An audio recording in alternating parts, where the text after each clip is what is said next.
p.m. news on STV coming up. Business is yet to regain steam at the Bamenda main market as shops remain closed after the traditional Monday ghost town. Traders ascertain they are not to be blamed but express worries as to reasons behind this strange action. 2018-2019 academic year, travel agencies double staff as persons practically take over stations in order to move to different parts of town. Are these journeys monitored and what have authorities put in place to ensure the safety of all? Darling Fujo will be telling us. Good evening, ladies and gentlemen, and thanks for honoring the 8 p.m. rendezvous. President Paul Biya will visit China come September as part of the China-Africa Cooperation Forum, FOCAC. This new edition, to run from the 3rd to the 4th of next month, is, according to organizers, focusing on ways to strengthen relations.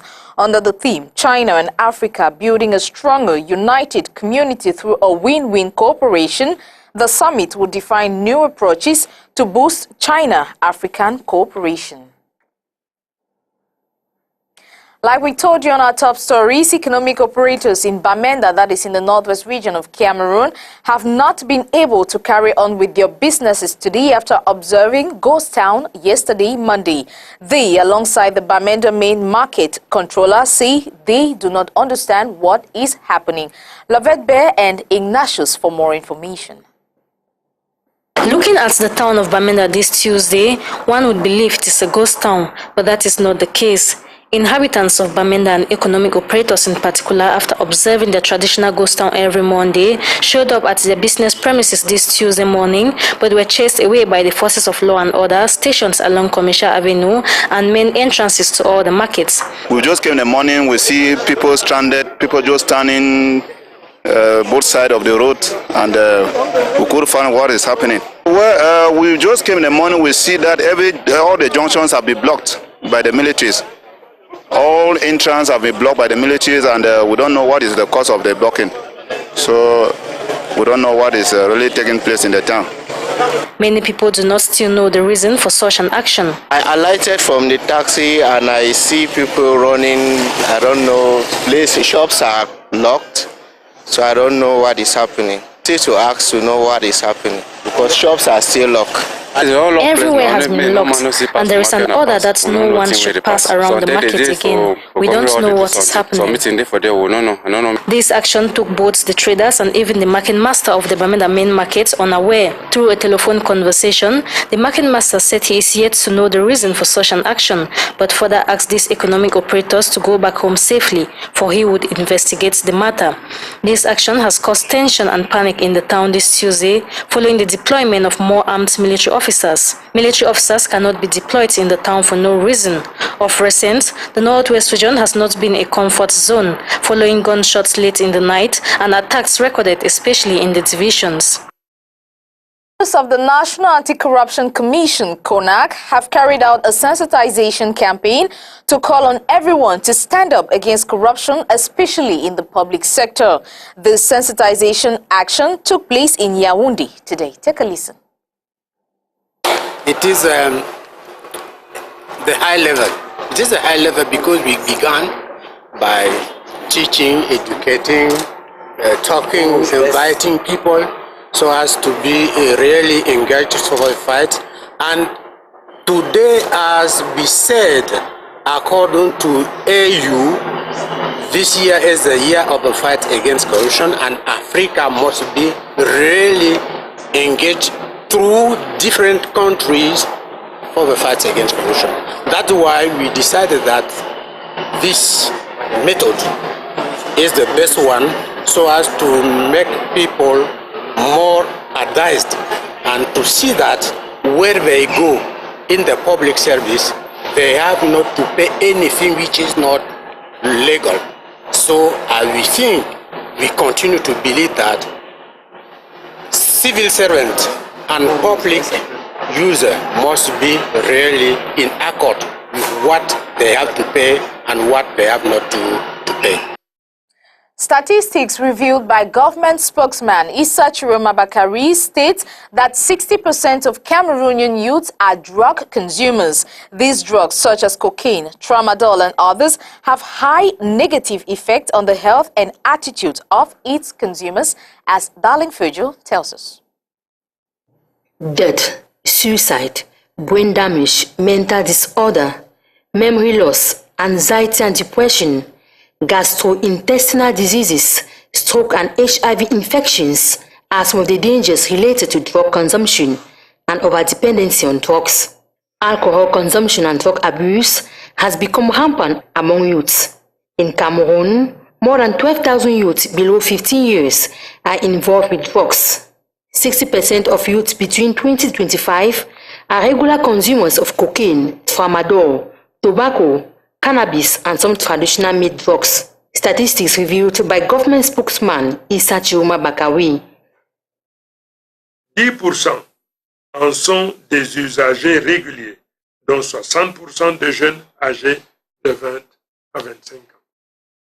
In addition to exposing themselves to several health problems and other challenges, drug consumers also put the lives of their families and entourage in danger. With the gravity of drug consumption, especially among the youth, there is need for a holistic approach to end the menace. President Paul Biya in January 2018 instructed that a committee be put in place to fight against the production, commercialization, and consumption of drugs in Cameroon. Meanwhile, the sale of imported drugs in the city of Douala is growing on a daily, despite measures by administrative authorities to end the practice. Though unlawful actors in the illicit trade say they contribute in ensuring good health for all. Peter Sosi.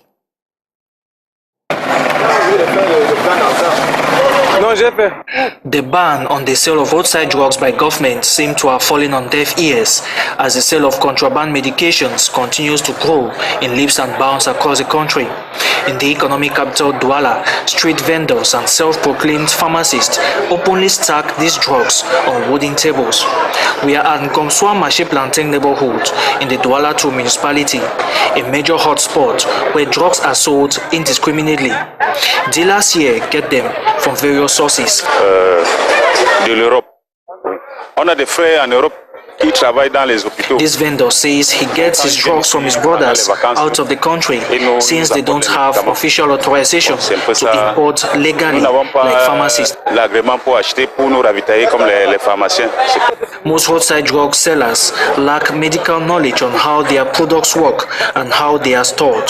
This makes their job a challenging one. This man has been in business for close to 34 years. He explains that they sell drugs based on medical prescription from the hospital, but can also handle minor cases like fever and stomach pain. Medical experts have often doubted the quality of these drugs, insisting they constitute a major threat to consumers when wrongly administered. However, this view is not shared by those in the sector.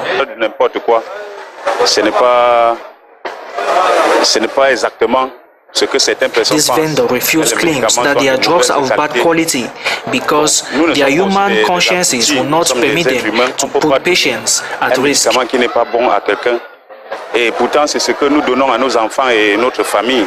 Public health authorities, together with administrative and security officials, have made countless moves to crack down illicit drug dealers in Douala, but they are determined to continue the trade. Ejang Genji Guillaume Ernest is the new delegate of secondary education for the Littoral region. The new secondary education leader for the region installed today has said he will work hand in gloves with everyone for an effective 2018-2019 school year in the Littoral. Ejang Guillaume takes over from Henri Delors Soso, who had served the secondary education ministry for over 30 years. Let's listen to the new delegate of the Littoral Delegation of Secondary Education. For the honor she gave me to become the new regional delegate for the Littoral. All will be done for the school to start on Monday. With the coordination of the governor of the Littoral region, the sectorial meeting will take place surely on Friday for us to give all the instructions to the principals and all people involved in the education of students for the secondary education. Officials of secondary schools across the national territory are preparing for the start of the 2018-2019 academic year. As registration of students continues, measures are being taken to make students comfortable this academic year. Peter Sosie was at a secondary school here in Douala. School authorities have begun bracing up for the start of the 2018-2019 academic year across the country, with barely a week to go. In Government Bilingual High School Bepanda in Douala, parents are trooping in to register their children for the school year. In the meantime, teachers are getting acquainted with the orientations of the administrative meeting which held Tuesday morning. I think we've had a meeting this morning, a planning meeting to see how the academic year will take off. In that administrative meeting, we talked about the general state of the campus, the general state of the classrooms, the benches, and the state of timetable for the personnel, the canteen, and the general cleanliness of the environment, even the school toilets. Pedagogy is paramount to the success of the school year. Authorities are not blinking an eye on this. And we try to see how the new program of pedagogy that has been put in place, see how we can merge it with the school system. And so the timetables had to be adjusted so that everything will take off on Monday. Another important aspect is the handling of new students, especially those of Form 1 in the English subsystem and CZM in the French subsystem of education. We decided that coming Monday, when the children come to school, we have to take them around so that they should be familiar with the new environment, because it's not the same with the primary school. Despite the positive state of preparedness, officials of Government Bilingual High School Bepanda are grappling with insufficient facilities to kickstart the school year. So, each stream has just 2 classrooms. When we talk about Form 1, we have just 2 classrooms, Form 2 to Form 3, right to Form 5. And so we find it difficult to receive documents from most of these parents coming from the northwest and southwest. However, special measures have been taken to accommodate students from the restive northwest and southwest regions of the country. Authorities remain upbeat for a hitch-free start to the school year on Monday, September 3. Exactly 5 days to Monday, September 3, some travel agencies here in Douala are filled with passengers. Authorities of these agencies have taken some measures to ensure the safety of their passengers on the highway. What are some of these measures? Darling Fujil tells us. 10 a.m. this 28th of August. The rush for seats at this travel agency plying the West Road is real. Yeah, the business day is almost over. Reason? Many passengers chose to travel in the early hours with their kids. With the affluence of passengers during this back-to-school period, authorities of this travel agency have taken additional measures to ensure the safety of their clients. Travail d'arrache-pied pour la sécurité de ses clients, pour leur protection. Mais spécialement pour we are working endlessly to ensure the safety of our clients. For this back to school, we have requested the services of a road safety consulting firm to assist our agents in their tasks. Nos différents agents dans les tâches qui peuvent être les leurs. Before every departure, the buses and drivers go through thorough checks.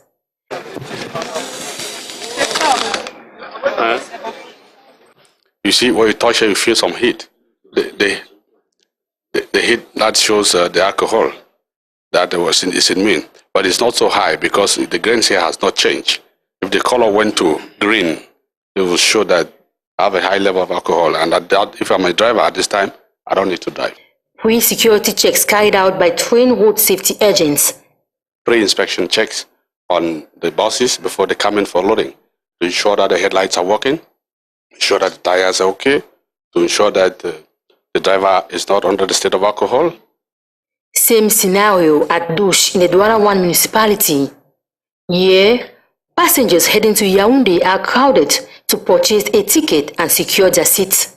Some left their homes before the cock crow, But as still in Douala, the situation, they affirm, will even get worse during the week as pupils and students are rushing to regain their homes before the start of classes on Monday, September 3rd.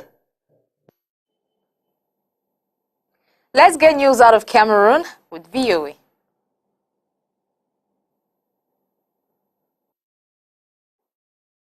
Trump told his guests that he came at a good time because the United States had just signed a trade agreement with Mexico and the stock market is doing better than ever. And we're very happy about that. I said that was going to happen, and it's happened. Everything I said is going to happen, it ends up happening.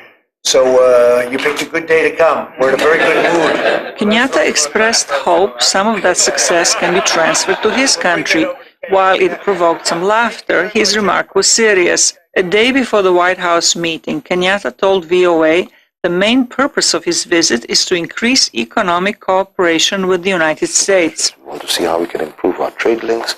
We want to see how we can encourage more American investment into Kenya to take advantage of the reforms that we have made, especially over the last 4 years, but also the infrastructural development that has been put in place. And we want Americans to come and take advantage of these activities. Kenyatta said his government is working to remove the remaining obstacles to foreign investment, such as widespread corruption. The political commitment is there. The will of the people of Kenya is committed to see an end to corruption.